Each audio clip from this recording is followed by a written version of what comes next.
एभली केउ परिस्थिति सृष्टि होता जो परिस्थिति माता पार्वती बाध्य होते निज मुंड को स्वयं निज हाथ में काटिया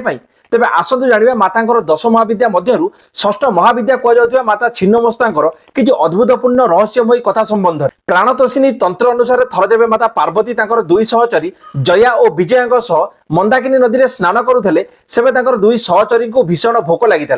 से माता पार्वती को खाद्य मागी माता किसी समय अपेक्षा करने किंतु भोक असह्य होबारु सेमाने माता पार्वती को अनुरोध कर यह कहते कि माटे शिशुर भोक मेटाई क्षीर दे थाए किंतु आपण आम किसी भी करूना यह शुणी माता पार्वती दया और क्रोधरे निज मुंड को स्वयं निज हाथ में काटी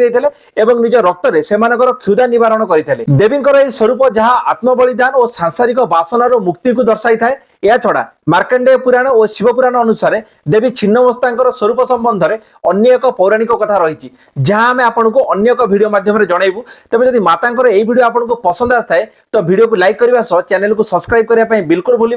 रोजे जय जगन्नाथ।